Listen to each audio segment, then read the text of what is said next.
अगर मैं आपसे समझना चाहूँ कि फंडामेंटल इस्लामिक प्रिंसिपल क्या है हलाल और हलाल सर्टिफिकेशन को, क्योंकि हम एक सिंप्लीफाइड लैंग्वेज में अगर समझना चाहें तो क्या है एक फंडामेंटल इस्लामिक प्रिंसिपल, और क्या सोसाइटी में इस पर एक वाइड स्प्रेड जानकारी या नॉलेज है इस विषय पर?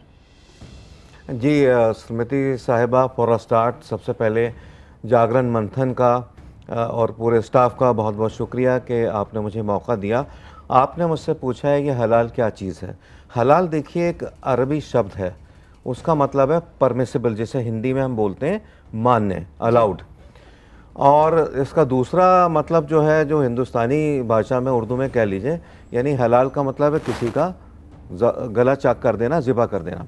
खैर, अब ऐसा है, ये जो सब सिलसिला चल पड़ा है हलाल प्रोडक्ट्स ये वो सब, पहले ऐसा कुछ नहीं था। ठीक है, देखिए हर धर्म के अंदर खाने के कुछ कानून होते हैं, कानून को साहब यहाँ बैठे हैं, और वो ये है कि जैसे हमारे यहाँ दो तरह के खाने हैं, एक तो हलाल है, एक हराम है। जैसे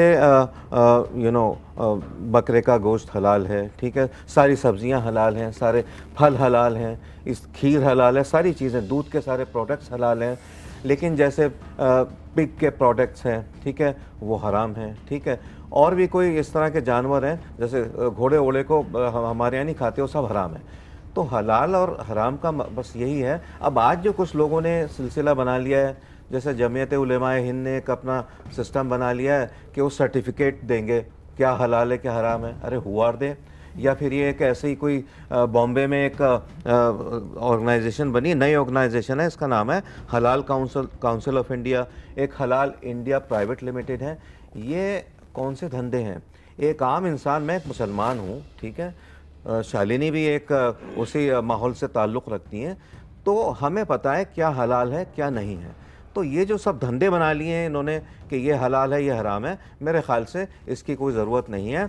और शायद यही वजह थी कि जो यूपी के जो चीफ़ मिनिस्टर हैं योगी आदित्यनाथ, उन्होंने जब देखा ये चीज़ बहुत बढ़ रही है तो उन्होंने इस पर रोक लगाई।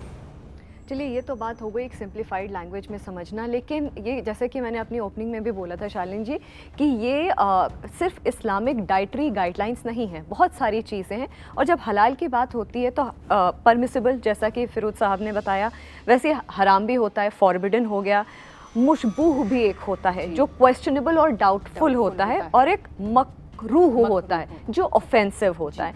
लेकिन जब भी बात होती है तो सिर्फ हलाल और हराम के बारे में बात होती है। बाकी ये जो दोनों टर्म्स हैं जो कि क्वेश्चनेबल और ऑफेंसिव, दोनों ये जो टर्म्स हैं, इनके बारे में कभी बात क्यों नहीं होती? और ये भी मैं पहला जो मेरा सवाल था कि डाइटरी गाइडलाइंस इस्लाम के हिसाब से हलाल नहीं है। ये दोनों देखिए, इसमें मैं कुछ बातें और तत्व सामने रखूंगी। जैसे फिरोज साहब ने बोला, बात सिर्फ ये नहीं है कि आप क्या खा सकते और क्या नहीं खा सकते, what is permissible and what is not permissible.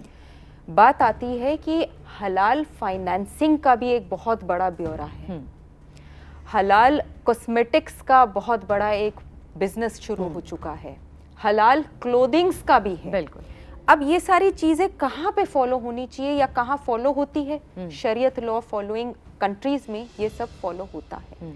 जैसे कि एक मुसलमान के लिए हलाल खाना खाना माने कि आपने रोजी रोटी जो आपने कमाई है वो एक हलाल तरीके से कमा के फिर आपने हलाल खाना खाया है। हलाल तरीका क्या होता है कि नॉर्मली मुसलमानों में, शरीयत कंट्रीज में तो आपको इंटरेस्ट भी नहीं मिलता बैंक्स में, बिकॉज इंटरेस्ट लेना और देना हराम है जी। बिल्कुल उसी तरीके से आपने जब एक हलाल कमाई से हलाल खाना खाया, भोजन लिया है, कोई आपने उसमें चोरी नहीं करी, कोई चकारी नहीं करी, आपने उसको लिया है, तो वो आपका एक हलाल प्रोडक्ट है जो कि आप खा रहे हैं। It can be veg, non veg, it can be anything.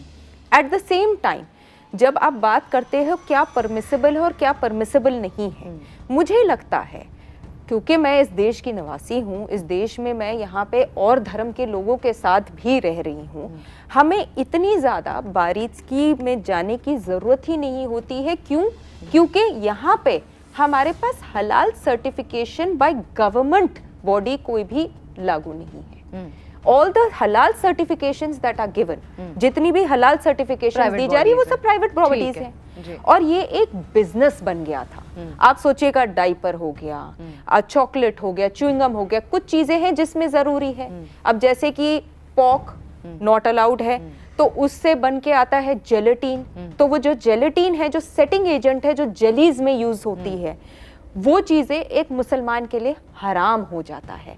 तो कुछ चीजों में जैसे ईटेबल परमिसेबल चीजें हैं, उसके लिए तो बहुत जरूरी होता है, जिसके लिए एक और एडिशनल बॉडी क्या है, green sticker vegetarian, brown sticker non vegetarian. तो यदि आपको लगता है कि आपको इसका पूरा ज्ञान नहीं है, एज अ मुस्लिम मैं फॉलो करती हूँ और मैं अपने मुसलमान भाइयों और बहनों से भी यही कहती हूँ जब भी मैं जाती हूँ कि अगर आपको श्योरिटी नहीं है या एक क्वेश्चन मार्क है, तो आप वेट मत करिए किसी फतवा का, किसी गाइडलाइन का, किसी जाहिर होने वाली कोई भी स्टेटमेंट का।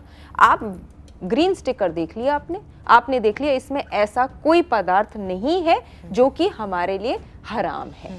दूसरी बात, आ जाइए आप क्लोथिंग्स के ऊपर, because I am a woman, मैं आपको एक वुमन पर्सपेक्टिव से बोलूंगी।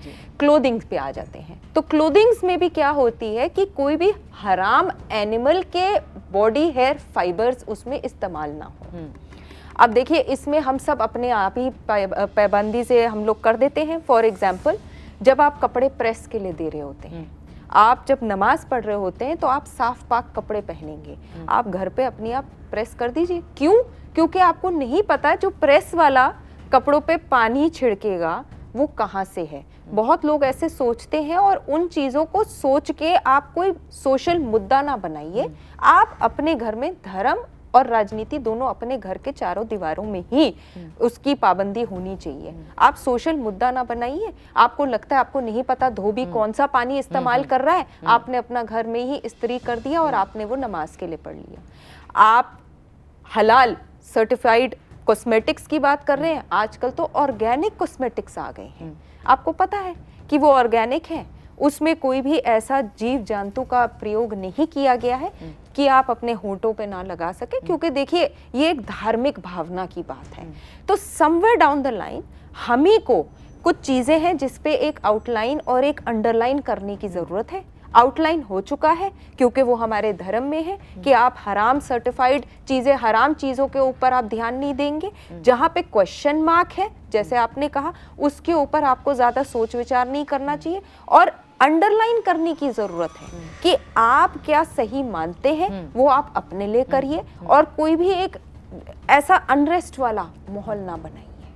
ये बहुत सी लंबी चीजें हो जाती हैं कि आप कॉस्मेटिक्स भी कर रहे हैं। सरकार से हाँ एक जरूर एक हम प्रार्थना कर सकते हैं, क्योंकि कुछ कोड वर्ड्स होते हैं जो इस्तेमाल होते हैं जब आप इंग्रेडिएंट्स में लेते हैं। C464 ऐसे करके अलग अलग कोड वर्ड्स होते हैं। वो कई बार ऐसी चीज़ों का कोड वर्ड होता है जो कि हराम है, तो उसमें हम लोग क्लैरिटी के लिए बोल सकते हैं। बट अगेन आई सेड कि it's a very vast subject, it is something which is related to religion, and हमें जिम्मेदारी लेने की जरूरत है कि हम अगर सरकार से भी कहते हैं कि आप एक हलाल सर्टिफिकेशन ऑफ इंडिया सिर्फ एक प्राइवेट बॉडी के तौर पे मत लीजिए, जैसे फिरोज भाई ने कहा हलाल काउंसिल ऑफ इंडिया है, it's a private body, it is not a government body. या कोई रिलीजियस बॉडी आकर कह देती है कि हम आपको सर्टिफिकेशन देंगे, आपको किसने वो दायरा दिया है? आपको किसने वो रिस्पॉन्सिबिलिटी दी है कि आप सारे मुसलमानों के लिए कोई एक चीज ऐसा कर रहे हैं जिसकी ऑथेंटिसिटी आई एम सॉरी मैं तो नहीं मानूंगी। तो ये चीजें हैं, एक इनहिबिशन भी है और साथ में क्लैरिटी खुद में लाने की जरूरत है।